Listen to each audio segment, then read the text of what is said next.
Olá, irmãos, a graça e a paz sejam convosco. Graças a Deus, mais um dia em que as misericórdias do Senhor já se renovaram. Deus seja louvado por isso. Hoje a nossa meditação se encontra no Evangelho de Mateus, o capítulo 6, versos 22 e 23. Está escrito: São os olhos a lâmpada do corpo.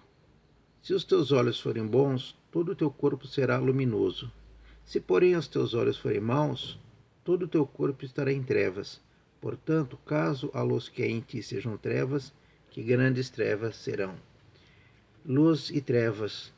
Mais cego é aquele que não quer ver. Ao preparar essa meditação, eu estava pensando no cego Bartimeu. Ele era cego do corpo, mas ele não era cego da alma. Pela fé ele conseguiu olhar e enxergar Jesus, o Filho de Deus. Já os escribas e fariseus, eles tinham a visão do corpo, mas eram cegos da alma. Eles não conseguiram enxergar em Jesus o Messias prometido, por isso desprezaram e zombaram do Salvador.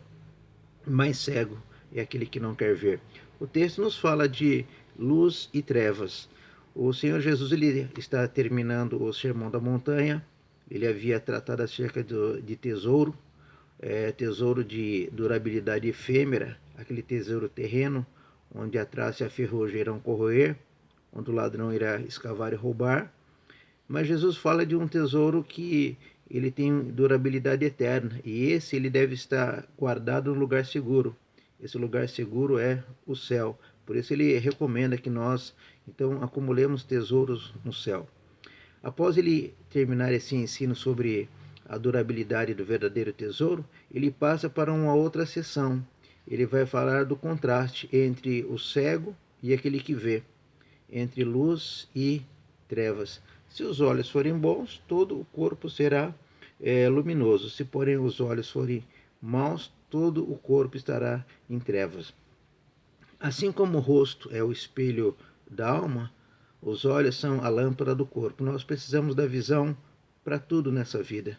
Dirigir, alimentar e fazer tudo o que é necessário. Se bem que pessoas que são cegas, elas desenvolvem outras capacidades para suprir a carência da visão, mas isso é um caso à parte. A visão é extremamente fundamental para toda a vida. E o texto fala exatamente isso. Se os olhos forem bons, nós veremos coisas boas. Então há uma conexão entre a boca, o coração, os olhos e o coração.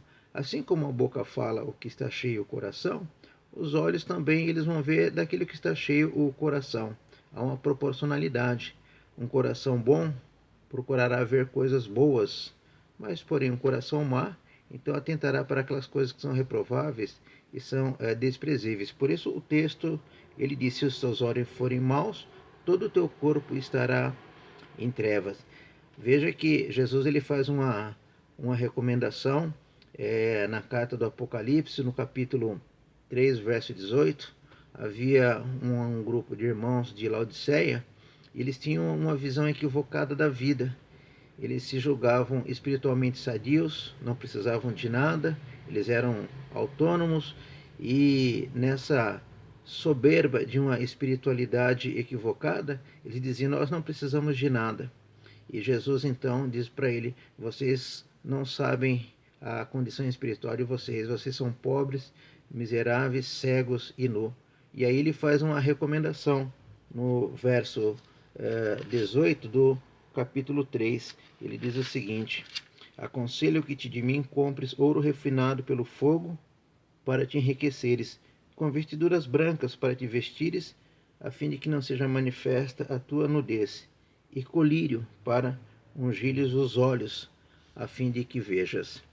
Ele é uma metáfora, colírio para os olhos, é uma metáfora que acontece aqui, porque o pecado tem cegado os olhos para que as pessoas não vejam. O príncipe desse mundo, Satanás, ele tem cegado o entendimento das pessoas para que eles não vejam a luz do Evangelho, para que elas sejam tiradas das trevas e permaneçam no pecado. É somente pela ação do Espírito de Deus que as cataratas do pecado que cegam os nossos olhos, elas são retiradas, e assim nós podemos ver coisas que agradam o nosso Deus. O Senhor Jesus ele faz uma advertência em Mateus capítulo 5, versos 29, Ele disse: se o teu olho direito te faz pecar, é melhor você arrancá-lo de ti e passar por essa vida cego de um olho do que ter todo o corpo e ser atirado nas profundezas do inferno. Essa é a condição nossa diante de Deus. Nós somos pecadores e somente pela ação de Deus nós conseguimos enxergar onde é que nós estamos caminhando. Por isso, a oração do salmista deve ser a nossa oração. Ela está no Salmo 119, no verso 18. O salmista diz: Senhor, desvenda os meus olhos para que eu veja as maravilhas da tua lei. Essa oração é muito oportuna. Nós devemos clamar a Deus que abra os nossos olhos para enxergar as maravilhas da lei de Deus e por essa lei nós sejamos conduzidos à vida. Lâmpada para os meus pés é a tua palavra e luz para o meu caminho. Salmo 119, 105. Mas nós só iremos enxergar essa luz para o nosso caminho se o Espírito de Deus, através da obra salvadora de Jesus, remover o nosso pecado, a catarata que cega a nossa visão de enxergar a plenitude da vida que Cristo oferece. Mais cego é aquele que não quer ver, mas aquele cujo Espírito de Deus traz luz, então ele consegue enxergar a verdadeira essência espiritual.